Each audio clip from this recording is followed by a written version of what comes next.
Indonesia will formally join BRICS as a full member, further expanding the group of major emerging economies. Indonesia resmi bergabung sebagai anggota penuh BRICS di minggu pertama tahun 2025.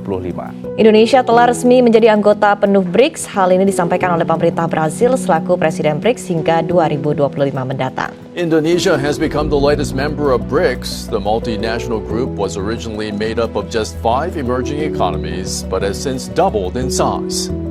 Pada tanggal 6 Januari 2025, Indonesia secara resmi bergabung dengan BRICS, kerjasama ekonomi antar pemerintah Brazil, Rusia, India, China, dan South Africa. Bersama juga dengan Iran, Ethiopia, Uni Emirat Arab, dan Mesir. Tentu bergabungnya Indonesia dengan BRICS membawa keuntungan dan juga tantangan tersendiri. Kemudian yang muncul pertanyaan berikutnya adalah apakah sudah tepat kita bergabung dengan BRICS? We strive to listen as much as we speak, forging partnerships based on trust and mutual respect.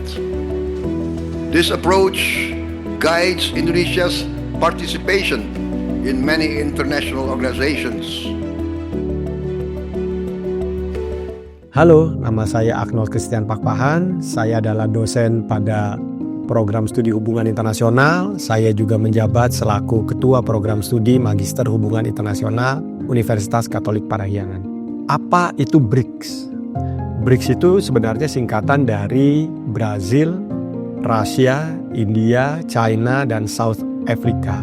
Sejarahnya sebenarnya dimulai pada tahun 2009 ketika dilakukan First BRICS Summit gitu ya. Awalnya masih namanya BRIC, bukan BRICS gitu ya. Hanya ada Brazil, Rusia, India, dan China. Kerjasama ini diinisiasi oleh Rusia pada waktu itu. Lalu kemudian tahun 2010 South Africa atau Afrika Selatan bergabung sehingga namanya kemudian menjadi BRICS.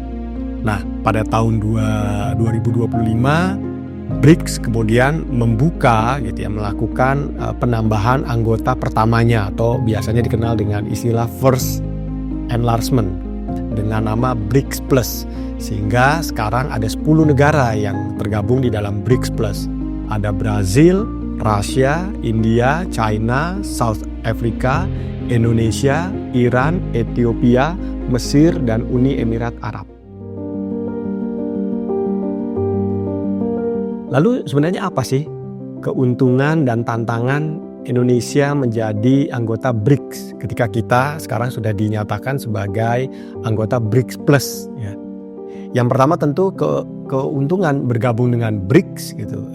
Kita harus tahu bahwa sepertiga total produk domestik bruto dunia itu ada di negara-negara ini, BRICS di 5 negara ini gitu ya. Dan jangan lupa 40% populasi dunia ada di 5 negara ini yang BRICS ini ya.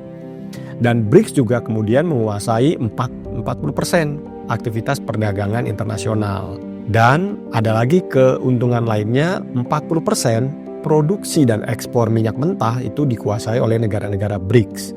Sehingga pertama tentu Indonesia sebagai negara pengimpor minyak mentah kita akan diuntungkan dengan bergabung dengan BRICS. Nah, tantangannya apa sebenarnya gitu ya? Tantangannya adalah ketika kita masuk menjadi negara anggota BRICS Plus ini, gitu, ada rivalitas yang ada di dalam BRICS.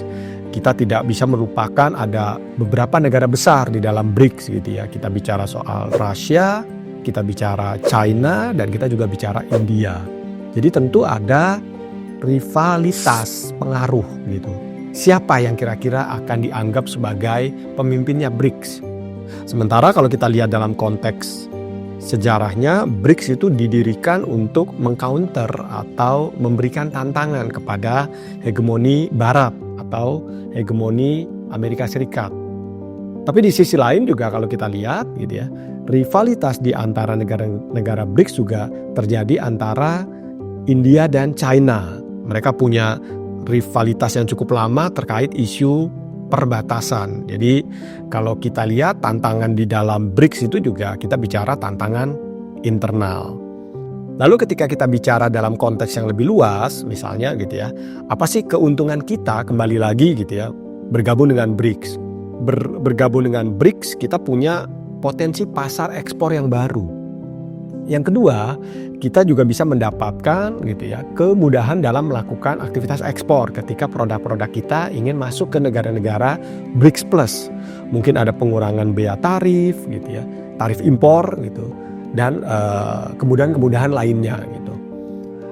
Di sisi lain tentu juga kita perlu mencermati gitu.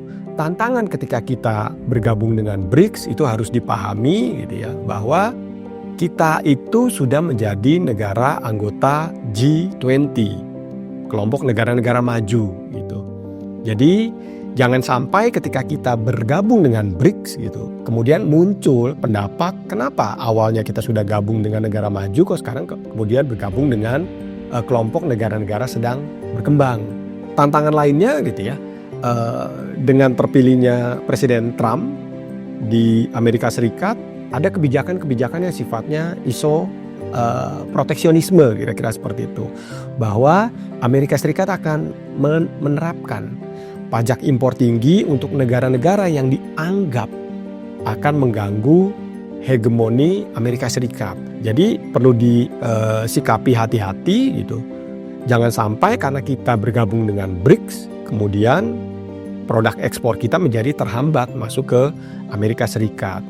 Apalagi kalau kita lihat Amerika Serikat merupakan negara terbesar kedua untuk produk-produk ekspor kita, terutama ekspor non-migas. Jadi jangan sampai kita bergabung dengan BRICS, tapi kemudian aktivitas ekspor kita terganggu. Yang ditakutkan akan terjadi gitu perubahan orientasi ekspor negara-negara misalnya China, misalnya India, misalnya Rusia, yang mungkin mereka juga akan mencari pasar-pasar yang baru. Jangan sampai gitu ya, ketergantungan kita terhadap produk-produk China gitu itu kemudian meningkat karena produk China yang dulunya diekspor ke Amerika Serikat kemudian dia akan mencari pasar yang baru, mungkin termasuk pasar Indonesia. Akan terjadi persaingan di dalam negeri, di dalam perekonomian lokal kita gitu. Nanti jangan-jangan semakin tinggi defisit neraca perdagangan kita dengan China. Kemudian pertanyaannya sudah tepat belum kita bergabung dengan BRICS?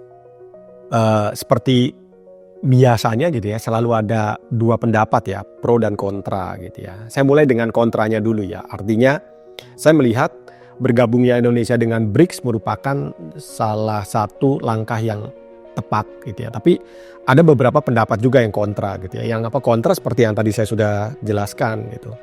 Kan kita sudah menjadi anggota G20. Kita sudah mendaftar sebagai anggota OECD gitu ya, kelompok negara-negara maju, perekonomian negara-negara yang sedang meningkat atau berkembang. Tapi kemudian kenapa kok kita sekarang gabung ke BRICS? Yang kedua gitu ya, kontranya ya itu bicara soal hubungan kita dengan Amerika Serikat sebenarnya kemarin tuh sudah baik gitu ya. Walaupun kita sekarang sedang memperjuangkan fasilitas GSP, Generalized System of Preferences, fasilitas yang memberikan keringanan bea masuk produk impor gitu ya, untuk masuk ke pasar Amerika Serikat gitu. Jadi kontranya ya biasanya orang akan bilang sayang ya kita sudah punya pasar besar tapi kemudian karena kita bergabung dengan BRICS mungkin kita akan mengalami hambatan atau kesulitan gitu ya.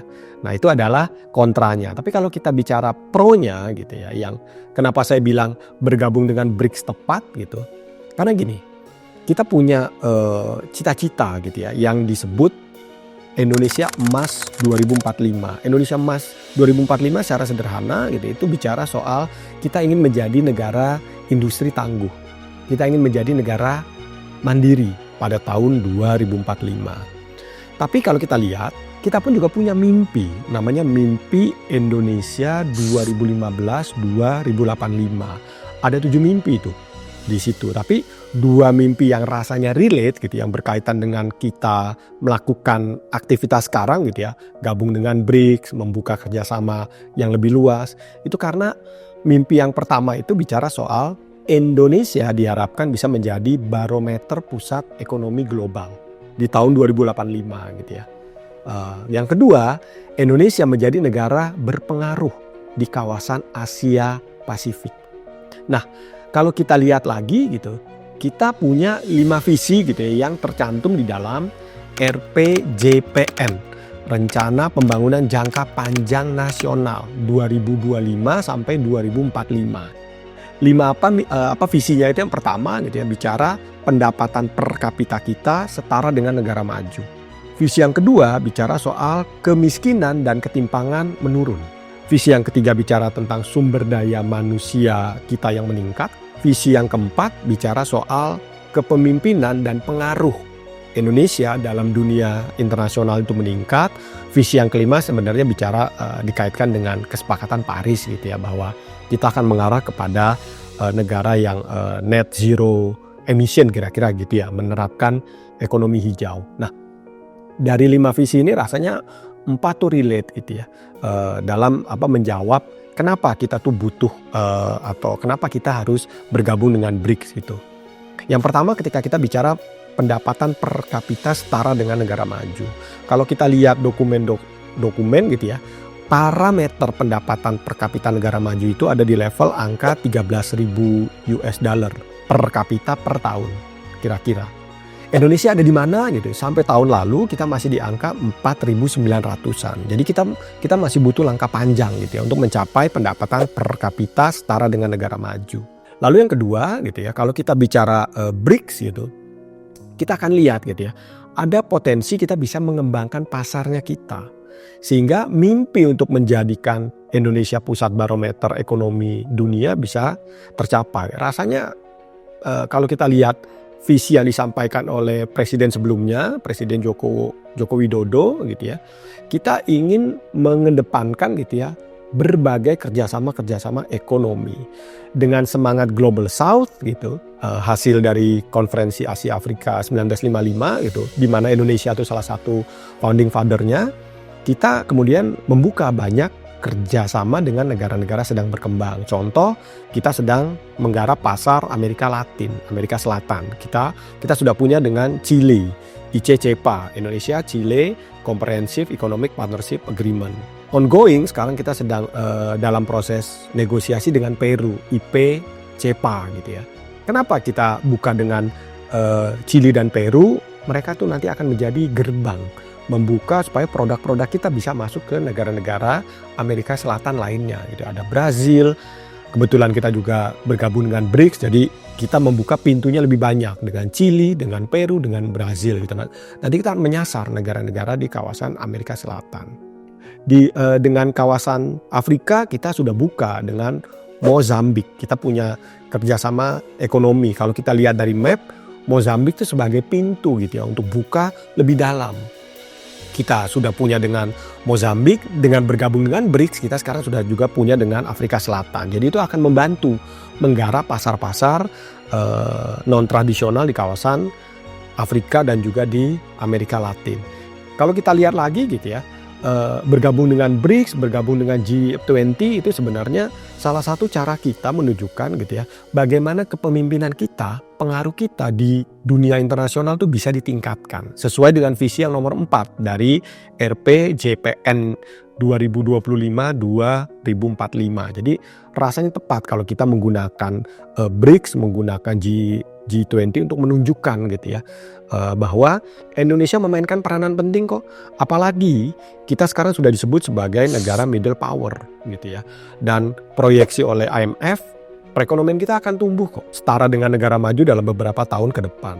Hal penting lagi gitu ya, kenapa saya bilang kita tepat bergabung dengan BRICS, kita punya cita-cita yang disampaikan oleh Presiden Prabowo Subianto ingin mencapai pertumbuhan ekonomi 8% di tahun 2028 sampai 2029. Ini bukan PR yang mudah karena rata-rata pertumbuhan ekonomi kita dalam 3-4 tahun terakhir gitu ya, apalagi dengan kondisi COVID-19 kemarin gitu ya, kita tuh hanya tumbuh di 4,9 sampai 5,05% lah kira-kira. Jadi mencapai 8 tuh butuh langkah yang tepat gitu ya, butuh kerjasama ekonomi gitu. Pertanyaannya, pernah gak sih sebenarnya kita mencapai atau visible gak mencapai 8%? Pernah kok kita punya pengalaman, pertumbuhan ekonomi kita itu tumbuh di 8% itu di tahun 1995. Jadi walaupun itu 20 tahun yang lalu gitu ya, atau 30 tahun yang lalu, tapi rasanya itu menjadi pengalaman ya, bahwa kita pernah kok di tahapan 8%. Nah, gimana mencapai pertumbuhan ekonomi 8% di tahun 2028-2029? Tentu perekonomian lokal, domestik mesti digerakkan. Salah satunya melalui investasi. Dengan kita punya kerjasama ekonomi dalam konteks BRICS, dalam konteks ASEAN misalnya, dalam konteks G20, nantinya dalam konteks OECD, rasanya ini bisa membantu untuk mendatangkan foreign direct investment ke Indonesia gitu ya. Kita bisa membuka lapangan pekerjaan, kita bisa melakukan banyak program-program padat karya gitu yang rasanya ini akan menggerakkan perekonomian real. Jadi kalau dilihat apakah tepat kita bergabung dengan BRICS, kalau kita merujuk kepada mimpi Indonesia 2015-2085, Indonesia Emas 2045, visi dan misi di dalam rencana pembangunan jangka panjang nasional 2025-2045, dan tantangan atau pekerjaan rumah pertumbuhan ekonomi 8% di 2028-2029, rasanya BRICS atau bergabungnya kita ke dalam BRICS itu merupakan salah satu strategi. Tentu ada strategi-strategi yang lain ya, tapi karena kita bicara konteksnya BRICS, saya rasa ya itu tepat kita bergabung dengan BRICS.